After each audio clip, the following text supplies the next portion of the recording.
Yeah, so I'm gonna be responding to a YouTuber who made a 22-minute long video defending the Sun God transformation. This guy's video is pretty good, I ain't gonna lie. The guy has a nice little script written down. I guess not everyone can do their videos without a script. So far, this guy has made One Piece video. I think that if this guy keeps making videos about One Piece, he will have around 10,000 subscribers in a year or two because the video he made wasn't terrible. Now, when it comes to me, am I going to get 10,000 subscribers? No, that's never going to happen because 99% of people like One Piece. They don't see any problems with One Piece. Only a very few amount of people actually see how broken the story of One Piece really is. One Piece right now is worth less than the shit my cat took this morning. And I'm not joking about that. So, let's talk about this guy's video. It's a nice video, I was watching it. He talked about Usopp, he talked about Sogeking, Usopp fighting against Luffy. He talked about Buggy and Enel, Kaido's backstory, Luffy, Pedro's sacrifice. It's a nice video. The guy talks about all these characters having ambitious dreams. Luffy wanting to become the Pirate King, all the sacrifices in the story. And I was watching this video for like 15 minutes. It's a nice video, a really nice video. But what was it about again? It seems that I forgot. Oh wait, what was it about again? Oh yeah! It was about this guy defending Gear 5, aka defending the undefendable, defending a broken ass ability that literally came out of nowhere, an ability that literally appeared like out of thin air. Because Oda didn't bother to, foreshadow this ability. So this guy spends like 15 minutes talking about shit that has nothing to do with Gear 5. And somehow he wants to connect, I don't know, Buggy's ambitions with Gear 5. Gear 5, the most broken ability in all of anime. This guy did a nice job distracting me. That's all I'm gonna say about that. Now let's get to the last 5 minutes of this video. Because this video is 22 minutes long. And only the last 5 minutes actually talk about the Sun God transformation. This video's title is In Defense of Nika. The thumbnail says Gear 5 makes sense actually. And he only talks about Gear 5 in the last 5 minutes. And he spends like 15 minutes talking about literally everything else that has ever happened in One Piece. Part 3. Nika. This brings us back to Nika. There's been some praise for Nika and some criticism. 2 points of attack are 1, that Nika's Looney Tunes style of combat and goofy cartoon superpowers are unfitting, and for that one, what manga have you been reading this whole time? This guy said that calling Nika childish and cartoonish is not real criticism, and I 100% agree with that. One Piece has always been childish and cartoonish. The One Piece critics whose only problem with the Sun God transformation is that it's childish are not even bringing out a real argument. Yeah, it's goofy, so what? One Piece has always been goofy. Here's the thing, if Nika, the Sun God transformation was foreshadowed for a long time, we knew that this transformation is coming at any moment, because Oda did a great job foreshadowing it. But the transformation is exactly the same. It's goofy, it's cartoonish, but it also looks the same. I would have no problem with this transformation at all. My main problem with Nika transformation is the fact that it created like 10 different plot holes. It literally broke the story of One Piece. One Piece doesn't make any sense anymore, all because of this transformation. For example, let's talk about one of the plot holes, Korosei. Korosei knew about this devil fruit. They renamed Nika, the sun god, to Gomu Gomu no Mi. And when Luffy declared a war against the world government, they never bothered to go after Luffy until Wano. So the sun god, devil fruit, was revealed in Wano. And surprise, surprise, there are CP0 agents on Wano trying to go after Luffy. But they never went after Luffy before that. And they knew that Luffy had this devil fruit the entire time. And by the way, the world government sent a CP0 agent after Luffy during Wano arc. But when the devil fruit was first escorted by the world government, then for some unknown reason, the person who was guarding the devil fruit was not a CP0 agent, but a CP9 agent. And by the way, CP0 didn't exist before Dressrosa. That's another plot hole. CP0 literally came out of nowhere. Up until Dressrosa arc, the highest agency was CP9.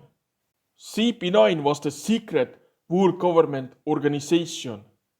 But I guess there was a CP0 the entire time, but they were a super secret organization. Except for the fact that this super secret organization got infiltrated by a spy. All because the world government, the same world government that never bothered to go after the sun god devil fruit because they are lazy or maybe they have Alzheimer's.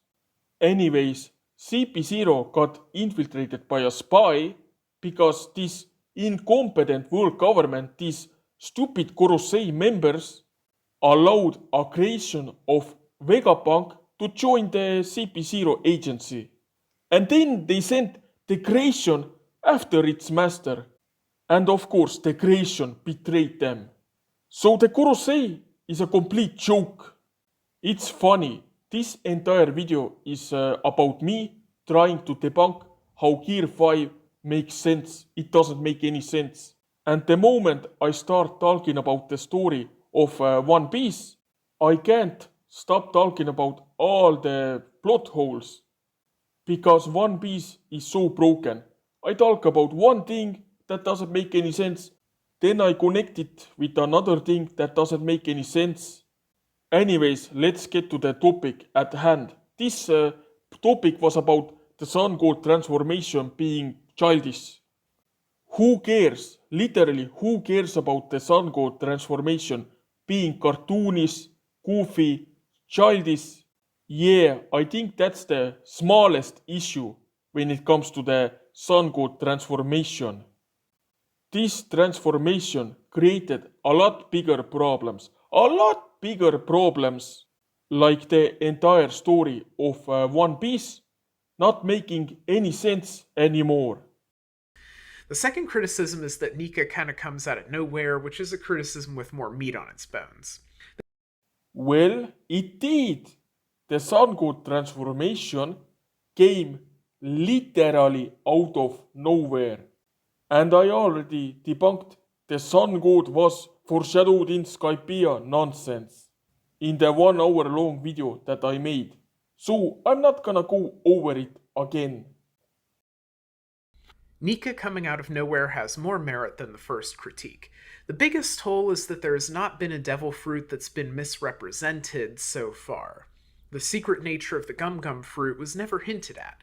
The gears were big changes in how the fruit operated for sure, but we saw novel applications of other fruits too, like how Wapple's fruit can make a new kind of metal alloy in a cover story, and that metal alloy has become standard use in high-end weaponry in the One Piece world. But Oda hasn't said, oh, this is the alchemy fruit, not the munch fruit. Huh? What was this guy's video called? In defense of Nika, Gear 5 actually does make sense. And now he is saying that it literally makes no sense because it was never foreshadowed and it came out of nowhere. What was the point of this video then? Your entire point was to defend the sun god transformation, and now you're admitting that, yeah, it came out of nowhere. It makes no sense. I mean, I can end the video at this point. On the other hand, you have allusions to Joy Boy going all the way back to Skypiea, so that's a point in Nika's favor. Joy Boy had literally nothing to do with Komu Komu no Mi. So how is this a point for Nika? In chapter 1046, Kaido says that awakening is what happens when your body and mind catch up with your powers, and that supports what I'm saying here in this essay. Luffy's Gear 5, the Nika Awakening, is the ideal use of his powers. His will was always to be the freest man on the sea. That was his dream for piracy as far back as childhood. But will and power are two separate things in the story. It's not enough to want something, even with every fiber of your being. You have to have the physical ability to go for it. For Luffy, Nika is will and power coming together as one after over 1,000 chapters of seeking his dream and building his combat power. Nika is Luffy, fully realized. Oh, so Luffy got his ability from willpower because he wanted to be the strongest and he wanted to be the pirate king. You know what I want? I want a pet monkey. I've always wanted a pet monkey. But sadly, in my country, in East Europe, we are not allowed to own pet monkeys. I really want a pet monkey who I can hang around with. We can go to the movies, he can stand on my shoulder, we can do street performances together, he can comb through my hair, maybe he finds a few fleas that he can eat. But you know what? I've always wanted a monkey, a little tiny pet monkey.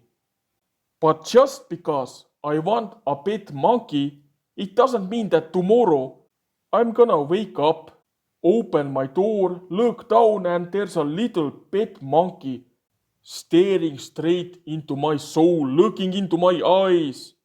Yeah, that's not gonna happen. Because that's not how the world works. It doesn't matter how much you wish for something. You are not going to get it with magic, okay? So let's get back to Luffy. Just because Luffy wanted to be the pirate king, he wanted to be the strongest, it doesn't make any sense that out of nowhere he becomes a god.